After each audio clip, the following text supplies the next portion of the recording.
एक बार राजा श्वेत केतु था, सदाचारी था, सत्यवादी था, धार्मिक था, शूरवीर था, प्रजापालक था, शिव भक्ति में हमेशा लीन रहता था।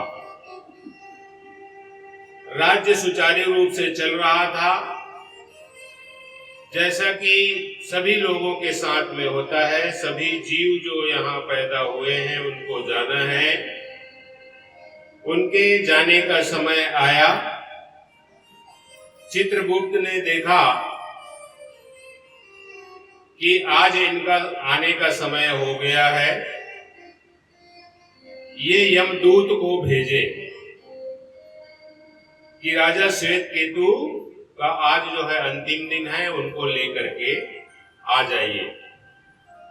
जब ये यमदूत लेने के लिए उनको गए तो ये मंदिर में ध्यान लगा के बैठे थे, और जब समाधि की स्थिति आ जाती है भक्तों की, तो यहां तक कि श्वास चल रहा है कि नहीं चल रहा है इसका भी भास नहीं होता है।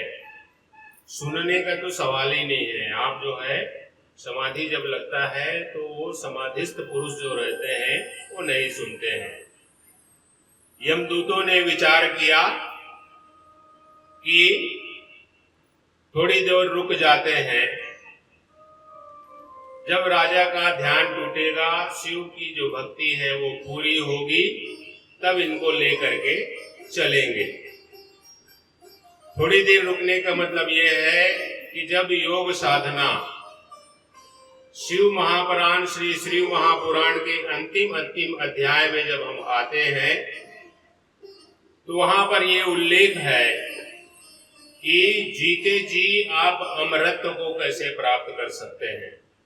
और वो जो अमरत्व है वो समाधि की स्थिति होती है, तुरीय अवस्था उसको बोला जाता है।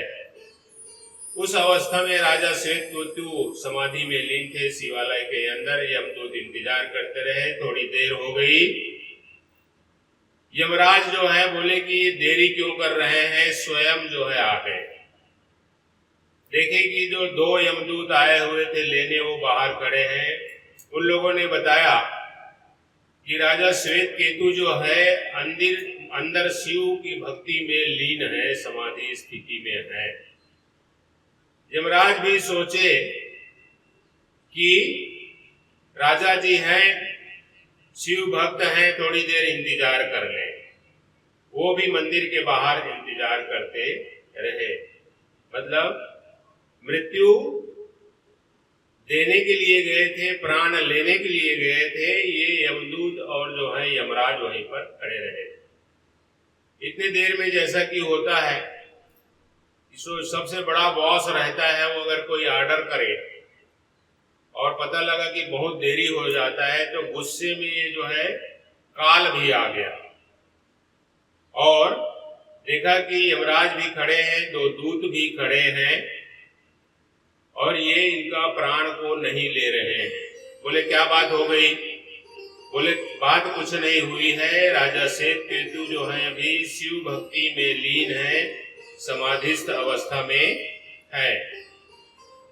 काल बोलता है कि हमारे सामने किसी की नहीं चलती, और वो तलवार लेकर के मंदिर के अंदर घुसा।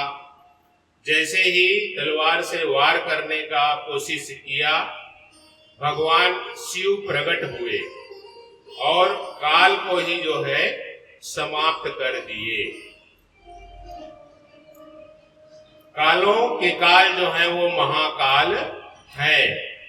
देवताओं ने फिर निवेदन किया शिव भोले शंकर जी से कि काल जो है आवश्यक है, मृत्यु आवश्यक है, नहीं तो अनाचार बढ़ेगा, अनुशासनहीनता आएगी, हमारे अनाज के, रहने के, बसने के सारी अव्यवस्थाएं शुरू हो जाएंगी। अगर सब के सब हम लोग अमर हो जाएं, मरे ही नहीं, तो पृथ्वी की क्या स्थिति होगी। फिर से उनको काल को पुनर्स्थापित किया गया। इस प्रकार जो महाकाल कहते हैं इसलिए कि काल की भी इनके सामने में नहीं चलती है।